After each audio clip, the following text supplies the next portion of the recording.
Good morning and welcome to the NBA Daily for December 15th, 2025. I'm Dave DuFour. Coming up, I sat down for 30 minutes with Sam Amick, had him empty the notebook on everything he's hearing on trade season.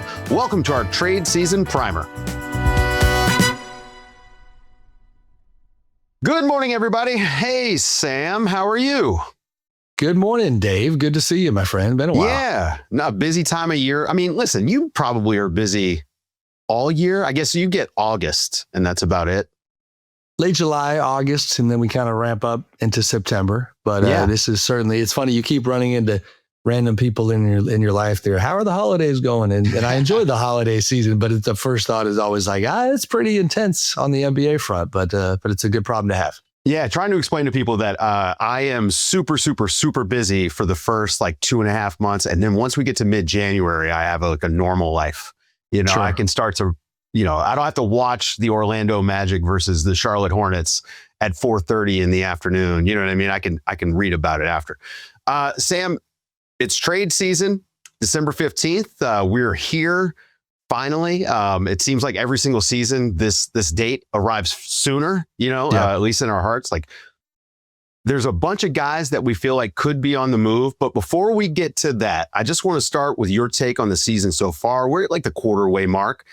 How do you feel about how the season's going? Anything jumped out to you that you've kind of been drawn to? Or are there any teams or players that stand out?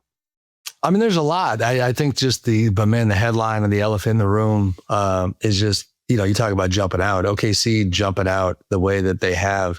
You knew they were going to be, the title front runners again. You knew that common sense tells you they're going to be even better than before, having that championship under their belt and the experience that comes with it.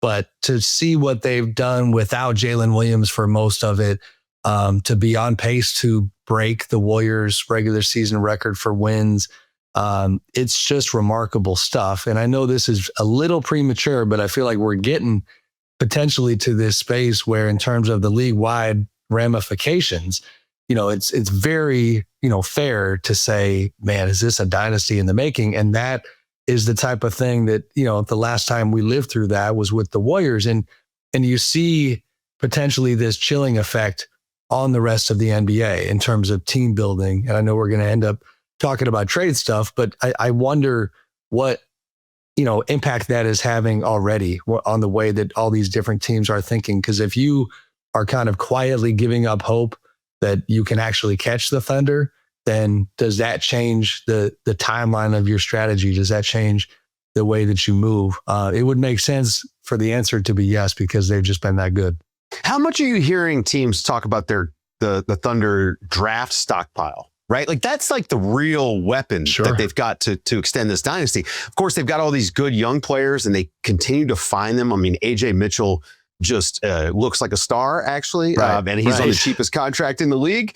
But the draft picks are the nightmare to me for everyone else. I mean, Oklahoma City could legitimately wind up with the number 1 pick in next year's draft and be on the back of a back-to-back championship run. And I think, that is a disaster a little bit for competitive balance in the league. It is, but it's not. It's funny because that word, or that phrase, Dave, competitive balance, again, we heard that with the Warriors, right? When they got Kevin Durant, it was unfair. The free agency, the cap spike that led to Kevin being able to sign with the Warriors, that was an outlier. And that was where people, I think, had a reasonable argument to say, well, this is, unfair, competitive balance. This is not that. This is just incredible management by Sam Presti and his front office staff to a degree where they are really the only team in the NBA that, again, through their own merit, has a cheat code in relation to this current salary cap situation and the CBA and the way that the league works right now. Everybody else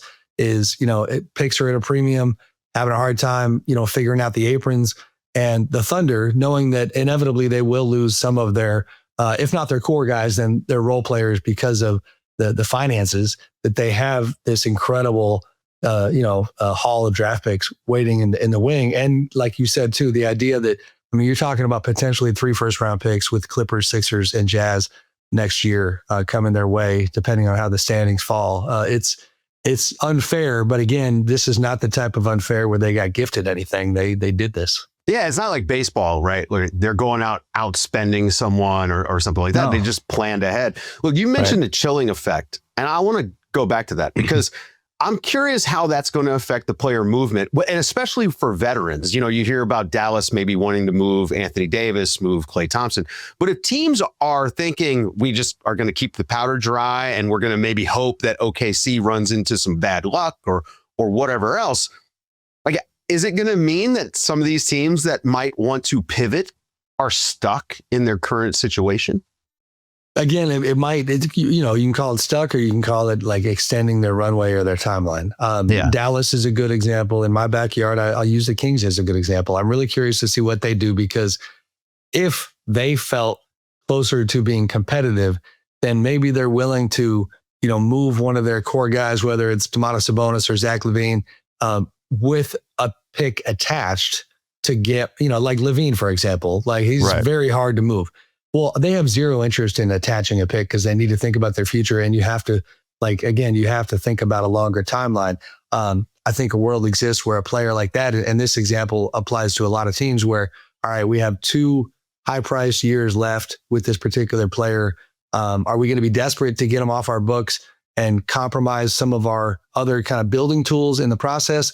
Or will we be very patient and just let him come off the books naturally after next season? Those are the types of questions that to some degree are impacted by the Thunder's dominance. And it's not the case for everybody. I wrote this, today, shameless plug, Dave, had a lot of fun doing our front office rankings at The Athletic. We do it every year. It's the second time we've done it. And not surprisingly, OKC was at the top, but I wrote about the Rockets, for example, and how their legacy is interesting. Rafael Stone, their GM, worked under Daryl Morey previously before Daryl went to Philly. And this Rockets team in this group is doing a similar thing to what they did a decade ago when they were one of the only teams that was actually coming for the neck, so to speak, of the reigning champion. And it was the Warriors back then, with the Rockets trying to take them off their throne. And now, it's the Rockets going after the Thunder because, they went out and got KD. They've been aggressive. So the chilling effect doesn't apply to everybody, but unless you are a Houston or a Denver or a New York or one of these teams near the top, I think you start second guessing the strategy here a bit. Yeah. And then let's not forget that the Spurs have so much young talent and Victor Wembanyama that there's a chance that the Spurs maybe catch OKC to a certain degree. However, they can be caught. I don't even know what that looks like. By next year, these guys, they might have 5 stars in their starting lineup. They're just on another level. Speaking of teams waiting for guys to come off the books, I got you here. We got to talk about the Clippers. It's fiasco after fiasco for this team. I mean, the season itself has just been a disaster. Especially compared to the promise, I think, that they had coming out of last year. They pushed the Nuggets to 7 games. The Nuggets pushed the Thunder to 7 games. You start doing the math, right? And you say, hey, maybe we're a little bit better than we thought. But it turns out they outperformed the roster last year. But everyone is thinking about 2027. But what do the Clippers do now? There's so much weirdness around the team. I mean, Lawrence Frank's getting an extension. It seems like everything is the opposite of the way it should be going. No, that's fair. I don't know how to break it down other than it is a disaster. Basketball wise, they had high expectations for this year. Now, in the interest of not being hypocritical, because we get things wrong all the time in the media, I will share with you that, man, Dave, when the Clippers came through my neck of the woods in the preseason, and it was preseason, but you can get a feel for teams, and they put a beating on the Kings. I looked at that roster and I was a believer. I thought they were going to be good. And fast forward to, obviously here in mid-December, and everything has come off the tracks. Certainly part of it is health related. Kawhi was out for quite some time, but even once they got Kawhi back, it has not worked. The Chris Paul, situation, controversy, drama, that I think exposed a lot of warts that we knew existed within the Clippers culture, but it just reminded you that they still exist. And what I'm referring to there is you can say what you want about Chris's leadership style, but the lack of leadership and the void in that department is, I think, the root issue of what led to, what happened there. And that, you got a guy in Kawhi who is, obviously legendarily quiet and soft spoken, and certainly a I'm going to show you and not tell you type of leader. That's not the end of the world, but you put him next to James Harden, who, has been lauded for a lot of things, has had a historic career, but has never been known as a leading the troops type of guy. The thing that strikes me about the Clippers and confuses me is just how they just stubbornly stick to their plan no matter the results. And, you mentioned the reporting from our Joe Varden at The Athletic that there's a lot of people around the league indicating that the Clippers front office is on track to get extensions. That, again, just from a common sense standpoint, that runs a little counter to the, even if that ultimately happened, to do that in the middle of a league investigation when you have pretty serious salary cap circumvention accusations coming your way. The optics of that are strange, that investigation hasn't even ended yet, and you're extending the relationship with the group that is front and center. I mean, there's a lot of layers to it, but it's bad. And then just the cherry on top is, oh, by the way, the All-Star game is in your arena this year. So all of your, even life in general, all of your issues coming to the fore when the spotlight is brightest for the world to see is not ideal. Yeah, it's coincidental that they don't expect the results of the investigation until after the All-Star break. I don't know. It's amazing how that works out. Guys, stick around after the break. Gonna get Sam to empty the notebook. Let us know what he's hearing about the trade market. Okay, Sam, you're our national NBA insider. Let me inside the notebook. Tell me what's going to happen now that the books are open. Guys can be traded. Jonathan Kuminga, is he going to the Kings? Yeah, we'll see, Dave. It's funny because this December 15th date certainly inspires, with good reason, a real uptick in not only conversations around the league, because as you know, so many contracts that were signed in the summer are now eligible to be moved, and the pie of, what is available is suddenly larger. But so it fires up the rumor mill to a pretty serious degree, but the movement still doesn't come for a minute. It's going to take a while for the market, I think, to evolve, but we have plenty of different situations to monitor. Obviously, the Kuminga one you mentioned, we've been tracking since, really past couple of years, but it came to a head last summer when, he's in the staring contest with the Warriors and restricted free agency, ends up signing a 2-year, $48.5 million deal that was structured in a way that everybody involved knew that they would likely trade him around this time, heading into February. The part that you probably didn't necessarily see coming is that he's had this roller coaster season with the Warriors. In the first 10 games or so, he was the type of player that they had always hoped he would be. And you started actually hearing from Warriors people that maybe we don't want to trade him. But that part ultimately changed. He has not played as well. He's, looking at DNP CDs now from Steve Kerr, who has not changed his framing of Kuminga's situation at all in terms of here are my expectations. And if he doesn't reach them, he's not going to play.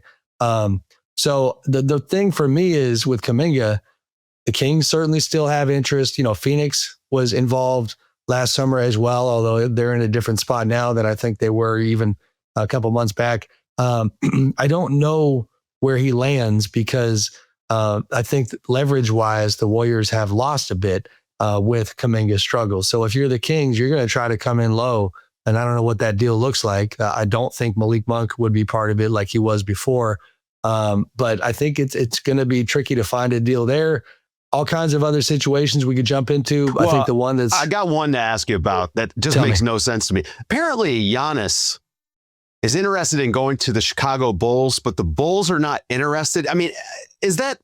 Come on, that can't be real. Yeah, I don't ever want to, disparage any other, media members. I don't have that confirmed information. Yes, that is a head scratcher when it comes to, for one, here's something. I know for a fact, and this has been reported, the Bulls have shown a consistent interest in Domantas Sabonis over the years, right? So let me get this straight. You're telling me yes to Domas and no to Giannis. I don't. They have a type. Yeah, he's not from the Balkans. I think that with Giannis, the shift should be towards New York. That remains the focus. Last summer, when Giannis and his camp did raise the prospect of going to New York, and you call it a trade request or a trade inquiry, whatever you want to call it, he expressed an interest in playing in New York. But the timing of it was so late in the summer. They had already signed Mikal Bridges to an extension that made that type of a deal even more difficult to do. All of the different puzzle pieces didn't fit. There was no way that was going to go anywhere, and it didn't. But it did reveal, what he saw in New York. But the other part of that was the Knicks really looked at their team and said, we think we're title contenders. And so tracking that throughout this season has been interesting because, there's an inverse relationship between how the Knicks see themselves and then the prospects of, do they have a desire to go get Giannis? So last night, they take care of business against Toronto. They get to the semifinals of the NBA Cup. They're playing well right now. So internally, I'm very curious to hear, what is that Giannis conversation? Do they still have as much belief in this current team as they did back in August and September? Because that's going to dictate how hard they potentially push for Giannis. On the Milwaukee side, it's been messy in terms of, the ESPN report indicating that the two sides were suddenly talking about possibly parting ways again. Some pushback on that reporting from both sides. Some gray area about yes, everybody knows that you're reaching this fork in the road that we've been kind of inching towards for years now. But it's just almost like nobody wants to be the bad guy here and say the thing, which is we're going to trade you or I want to be traded. And so they keep doing this awkward dance. I mean, the team that makes the most sense here, if we're surveying the market, is the Atlanta Hawks. They've got the Bucks picks. They've got that Pelicans pick. They've got the young talent. And I mean, frankly, Rich Paul on his podcast said that the Bucks should be trying to trade for his client, Jalen Johnson, who's from Milwaukee. So, I mean, there's a lot of synergy, I think, between those two teams. And if you're Atlanta, it makes so much sense. Giannis puts you in the title picture. He does. You just, again, we got to start with what does Giannis want? Right. And he's not going to pull the curtain back and tell anybody right now. But again, we already know the New York thing. We need clarity on Atlanta because, yes, in a vacuum or just kind of objectively, you can look at the Hawks and say that makes a lot of sense. But every team that has Giannis' interest will start with, it does not matter if he doesn't want to go there because it has now reached a point where he can opt out, not this coming summer, but the next summer. There's a timeline wise, it's a short enough runway that Giannis is in control. If he doesn't want to come to your team, you don't want to do it because you're going to have to give up too much and then he's going to bounce at the first chance he has. The Hawks thing, just in terms of additional context, is I don't know exactly what this means, but it's worth remembering that his agent, longtime agent, Alex Saratzis from Octagon, interviewed for the Hawks GM position that ultimately went to Onsi Salah when he got elevated in his current role. Now, my understanding is that Alex wasn't a finalist. It was just a conversation. But when that happened, there certainly were people assuming that if you're the Hawks, that part of that calculus was, if we got Alex here, would that help us with Giannis down the road? Those are the types of, it sounds like an HBO show and a political thing, but those are the types of things that sometimes happen. It's a relationship business. Yeah, no question. So you got to know how Giannis feels about Atlanta, but it does make some sense. Jalen Johnson in Milwaukee would be the type of young star who you could sell the Bucks fans and help them kind of mop up their tears after losing Giannis and get excited about a young guy coming their way. Yeah, you definitely could do a lot worse. I mean, will the entire market wait until there's clarity on Giannis before we start, to see or hear more about, Anthony Davis and Klay Thompson and maybe even, Ja Morant, if he winds up being actually available? I mean, maybe to some degree, but I just don't really think that the Giannis group, so to speak, is all that large, because even the teams that could do it, we talked in the last segment about OKC, they could do it, to steal the great line that you referenced off air from our guy, Andrew Schlecht. Mr. Thunder himself was like, well, what are they going to do? Go win the championship even harder? They are incredible. They don't need Giannis. So I would say that's a no on OKC. Yeah. The indications I've gotten, another team, San Antonio, has the means to go after him and potentially get something done. Things could always change. The early indications that I've gotten is that's not in the cards. So I'm going to say no to the Spurs right now. The Warriors are another one that's been tied to Giannis for a long time. Again, that goes back to the question, does he want to be in Golden State, in San Francisco with the Warriors? I don't have total clarity on that, but there's no smoke there to my knowledge. And in fact, I've chatted with some of their core players about, the intel and and to be clear, not number 30. So I don't know what number 30's intel is, but the indication was, we don't have any reason to think that he's trying to get here. So the list to answer your question might not be that long. If you've got New York in there, I think Miami's worth watching. That's another one that checks a lot of boxes, but it's not so many teams that I think it's going to chill the market and hold things up all that much. Okay, so who's the next biggest guy that we may see moved? I mean, is it Anthony Davis? I mean, it does seem like he fits in a lot of different places. Like center position is a little bit, I don't know, it's shallow right now, and I feel like Anthony Davis, especially when he's playing like he has been here lately, when he's healthy, I think he could be a game changer for one of these contenders. Yeah, I mean, with AD, I think the landscape is a little bit tricky because he's only 32 years old, but with the health history and honestly, even the inconsistency when healthy at times, there's still question marks around AD. Coming into camp overweight, making people wonder about where his head is at in his post-Lakers NBA life.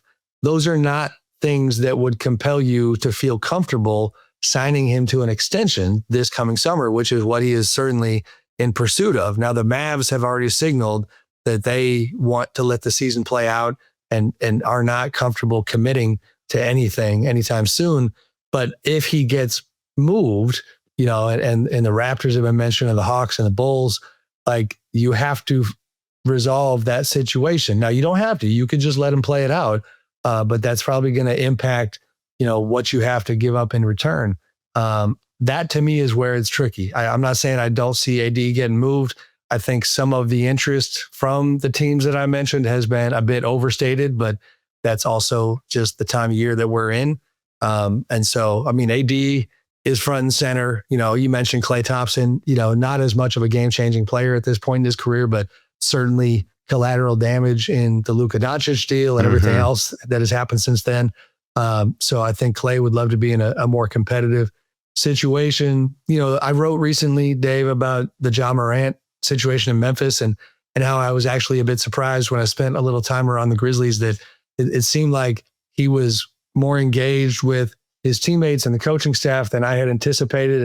And the messaging out of Memphis from the top on down is that they're trying to work through it as opposed to cutting the cord and moving on from the Ja Morant era. So I think that combined with concern around the league for just what comes with Ja, that combination, I'd be surprised if Ja gets moved. I can't remember a year where we've had so many high profile guys who seemingly are discontented to some extent in their situations, but it might not reach that tipping point where something happens right now. There's noise around LaMelo Ball in Charlotte. That's real noise. It's worth watching, but I don't know that something happens there. He's been benched a couple of times, right? And frankly, deservedly so. Sure. If I was Charles Lee, I would be sick of dealing with that. And there's a reason why they're closing games with some of these younger guys, even than LaMelo, because it's just these are the guys that the Hornets can trust. Trae Young, throw him into that bucket. Yeah. Is there a team that you feel like they need to make a move, like one of the contenders, right? Like Minnesota comes to mind for me, right? Point 100%. Guard. What are they going to do? It's interesting. I reported a while back that they were one of the teams monitoring the Ja Morant situation. That I think is still, again, I'm already handicapping that as unlikely for anybody. And that certainly would include Minnesota. But Tim Conley, their president of basketball operations, is on the short list of most aggressive executives in the league. He went out and paid a steep freight to get Rudy Gobert. He has made moves all the way through his tenure that were pretty bold. And so I don't know what it looks like, but I'd be surprised if Tim stood pat at the deadline. One name I've heard with Minnesota a bit is Kobe White, that could be of interest, so that's probably worth watching. But they absolutely are a team that came in with title contending aspirations. Our John Krasinski, the expert on all things Wolves in Minnesota, wrote a great piece about Anthony Edwards going into the year. It just made you feel like he was about to level up and go ahead and find a way to join that top 3 or 5 group of most elite players in the league. And he's got the numbers and he's been doing his thing, but the winning is not there. Yeah. And they have struggled. So I think, before some of this smoke to, as far as things in Minnesota looked at, they were in on Kevin Durant trying to make that happen. This is just kind of how they move. So I'm with you for sure. I think they're trying to do something. Yeah. I mean, look, I know Oklahoma City is scary to everyone, but I do think like scared money doesn't make any. And I think that a team like Minnesota that has all these pieces, you could see a world where in a playoff series they could win, right? Anthony Edwards could be the best player in a series, even with Shai Gilgeous-Alexander for 7 games. So I don't know. I hope nobody's scared because I'd like to see some competitive basketball, man. That's where, that's what Ant's trying to do, really, if you want to zero in on just one guy, because I covered that Wolves Thunder series that was pretty one-sided, and you walk out of there going, oh boy, like SGA is up here and Ant is down here. Like that's just a reality of when it mattered most. That's how it looked. Yeah. All right. Thank you, Sam, for hanging out with me and setting us up for trade season. I appreciate it. We're going to hang out in Vegas, NBA Cup. Love it. So that's going to be a good time. Brother. Thank you guys for listening. I'm Dave DuFour. This has been the NBA Daily. Thanks for waking up with us.